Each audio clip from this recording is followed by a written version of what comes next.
और इजरायल को लेकर इस वक्त की बड़ी खबर आप तक पहुंचा दें। आपसे कुछ देर पहले अमेरिका के राष्ट्रपति जो बाइडेन और इजरायल के प्रधानमंत्री बेंजामिन नेतन्याहू के बीच बातचीत हुई है। ये बात फोन पर हुई और खास बात यह है कि ये फोन कॉल युद्ध में पुतिन की एंट्री के बाद की गई है। प्रेसिडेंट पुतिन 11 अक्टूबर को ईरान के राष्ट्रपति मसूद पेजेश्कियान के साथ मिलने वाले हैं। उनकी मुलाकात यहां पर होगी और युद्ध को लेकर बड़ी बड़ी मुलाकात इसलिए हो रही हैं ताकि बड़े युद्ध को रोका जाए या फिर युद्ध को और भड़काया जाए। इस बीच हिजबुल्लाह ने इजरायल पर अंधाधुंध रॉकेट धमाके शुरू कर दिए हैं। इजरायल के किरियात शमोना, गैलिली और हाइफा में हिजबुल्लाह ने भीषण तबाही मचाई। नेतन्याहू के लिए लेबनान की लड़ाई बहुत मुश्किल होने जा रही है।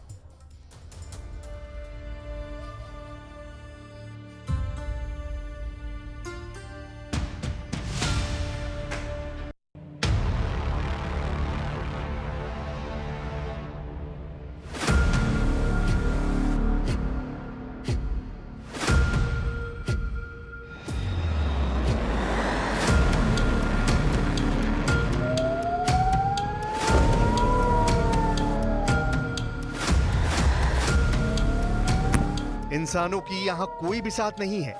यहाँ कदम कदम पर मौत है, आसमान से बरसती मौत। मैं इस वक्त इजरायल और लेबनान के बेहद करीब हूँ और आप देखिए वहाँ पर इस वक्त आपको साफ दिखाई दे रहा है मिसाइल अटैक हुआ है। ये देखिए मिसाइल अटैक ऊपर जाकर के आप देखिए साफ मिसाइल अटैक हुआ है। धमाके की आवाज सुनी जा सकती है और सायरन यहाँ पर लगातार बज रहे हैं। यहाँ के लोगों को अलर्ट रहने के लिए कहा जा रहा है। दूसरा रॉकेट देखिए, ये देखिए दूसरा रॉकेट, ये देखिए दूसरा रॉकेट, तीसरा रॉकेट, चौथा रॉकेट,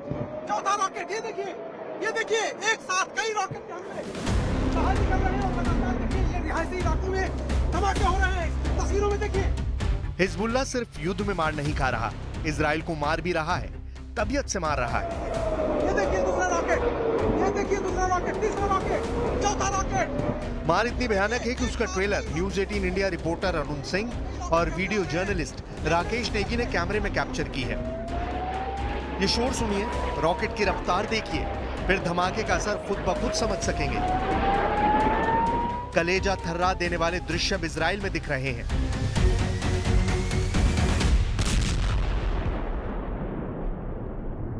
कई सारे देखिए प्रोजेक्टाइल यहाँ पर आपको दिखाई दे रहे हैं। हम लोगों को भी यहाँ कहीं छुपना पड़ेगा। देखिए एक साथ कई सारे रॉकेट हिजबुल्लाह ने यहाँ पर दागे हैं। मैं और मेरे कैमरामैन राकेश नेगी देखिए ऊपर की तरफ देखिए, धुआं देखिए और धुएं का गुबार देखिए लगातार। हिजबुल्लाह के हमले को नई धार मिली है। ईरान भी अब खुलकर इजराइल को दहलाने जा रहा है।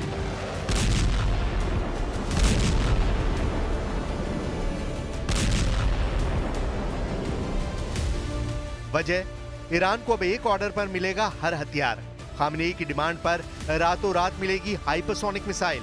कुद्स फोर्स जब चाहे उसे मिल जाएगा सुपरसोनिक आसमानी लड़ाका। ईरान को न्यूक्लियर थ्रेट हुआ तो एटम बम का भी हो जाएगा जुगाड़। इजराइल हो या अमेरिका, ईरान को अब किसी से नहीं डर।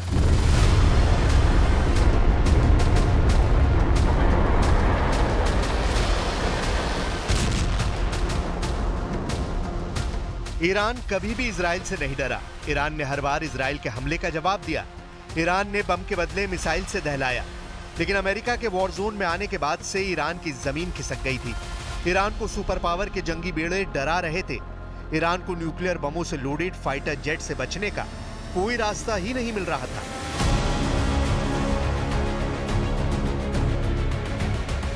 मगर अब तेहरान में टेंशन जैसी कोई बात नहीं। सुप्रीम लीडर अली खामनेई भी बेफिक्र है।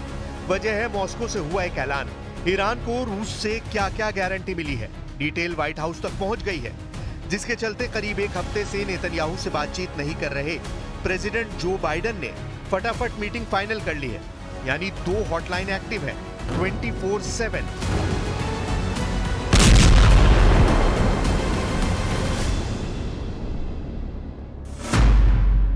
तेहरान और मॉस्को की हॉटलाइन पर इजराइल के हमले से निपटने का प्लान बन चुका है। वहीं रूस के वॉर जोन में एंट्री के बाद प्रेसिडेंट बाइडेन और नेतन्याहू नई रणनीति बना रहे हैं।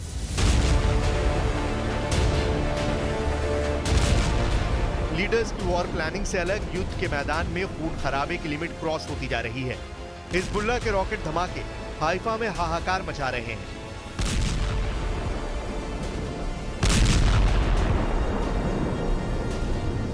जैसे बेरूत जल रहा है, ठीक वैसे ही दृश्य इजराइल में दिखने लगे हैं। लेकिन इजराइल के बारूदी प्रहार को झेलने की हिम्मत अब हिजबुल्लाह में बची नहीं। हिजबुल्लाह सीज फायर की दहाड़ लगा रहा है।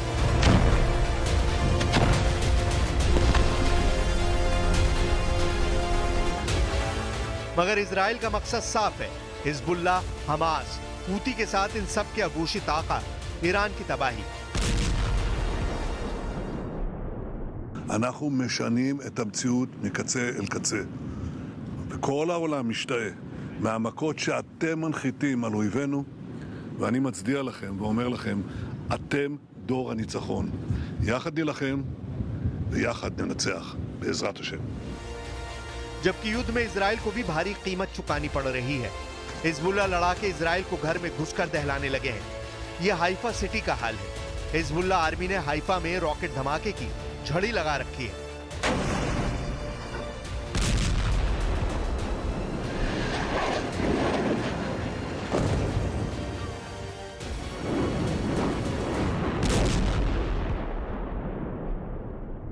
मैं आपको लेके चलता हूं उस कमरे के अंदर जिसकी छत पर यह रॉकेट गिरा था और उसके बाद से ये देखिए पूरा जो छत है वो भरभरा के नीचे गिर गया। इस वक्त भी जो टुकड़े हैं जो ऊपर वो आपको दिखाई दे रहे होंगे, सरिया दिखाई दे रही है और जो गिट्टी जिससे ढलान की जाती है यानी जिससे छत बनाया जाता है वो भी आपको दिखाई दे रही है। कितना तगड़ा ये हमला था कि पूरी 6 इंच की जो छत है और वो भी गिट्टी की छत है वो भरभरा के गिर गई नीचे। खाड़ी युद्ध में अचानक सब कुछ बदल सा गया है। शांति की पहल पूरी तरह से किनारे रखकर ईरान और उसके समर्थक फाइटर ग्रुप इजराइल पर टूट पड़े हैं। कारण है ईरान को मिला मोस्ट पावरफुल लीडर का बैकअप।